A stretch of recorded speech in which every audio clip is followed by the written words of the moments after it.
আজকে পাড়াতে গিয়ে আমাকে সবাই মিলে এইভাবে চ্যাংদোলা করে যে ফেলে দেবে আমি কিছুতেই বুঝতে পারলাম না। চলো ভিডিওটা শুরু থেকে শুরু করা যায়। তো সকালবেলা আমি খেতে বসেছিলাম, তো সবাই আমার বান্ধবী, বন্ধু, বুনু, ভাই, মাই সবাই মিলে আমাকে এসছে আবির মাখাতে। এইদিকে কিন্তু এরা পুরো ভূত হয়ে গেছে আবির মেখে, আর আমাকেও সাথে সাথে একদম ভূত করে দিল। যাই হোক, সব থেকে আমাদের পাড়াতেই সরস্বতী পুজোতেই সবাই মজা করে, তো আমি প্রত্যেক বছর ওয়েট করি যে সরস্বতী পুজোটা কবে আসবে আর সবাই মিলে একটু মজা করব। এইদিকে কিন্তু আমার মাথায় মুখে আবির দিয়ে ভর্তি করে দিয়েছে, একদম ভূত করে দিয়েছে আমাকে। তোমাদের ওইদিকে কি কি পুজো একটু পাড়াতে হয় ভালো করে, তো যখন তোমরা মজা করতে পারো অবশ্যই আমাকে কমেন্টে বলো। তো দেখো এদিকে এরা কিন্তু আমাকে চ্যাংদোলা করে, প্রথমেই তোমাদের আমি দেখিয়ে দিয়েছিলাম চ্যাংদোলা করে আমাকে মাটিতে ফেলে একদম কাদা গোলা জল একদম খাইয়ে দিয়েছিল। মুখটা এখনো আমার কিচকিচ করছে, আর কি করা যাবে তাই না, সবাই মিলে এখন চ্যাংদোলা করে ফেলেই দিয়েছে, তাতে কিছু করারও নেই আর কিছু বলারও নেই। আর এদিকে কিন্তু সবাইকে একে একে করে চ্যাংদোলা করে ফেলেই দিচ্ছিল, সাথে আমিও ছিলাম এখানে। আমি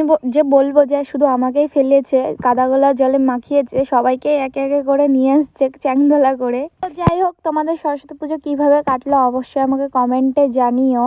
আর তোমাদের সাথে আরেকটা কথা শেয়ার করি, আমি কিন্তু নতুন একটা ইউটিউব চ্যানেল খুলেছি, যেটায় তোমরা মিনি ব্লগ দেখতে পারবে। আর তোমাদের যদি আমার মিনি ব্লগ ভালো লাগে অবশ্যই সাবস্ক্রাইব করে দিও। আর এখানে কিন্তু আমাদের পাড়ার একটা মামাকেও সবাই মিলে একদম চ্যাংদোলা করে ফেলে দিয়েছে, একদম কাদামাটি মাখিয়ে দিয়েছে। আর আমার অবস্থা তো পুরোটাই খারাপ, আর ঠান্ডায় এতটাই কাঁপছিলাম কি আর বলবো। আজকের ভিডিওটা এতটুকুই, তোমাদের ঠাকুর ভাসানটা দেখাতে পারলাম না, কারণ ওইখানে কিছু একটা প্রবলেম হয়ে গেছিলো, এর জন্য তোমাদের আমি দেখাতে পারিনি। পরের ভিডিওতে তোমাদের অবশ্যই দেখিয়ে দেবো।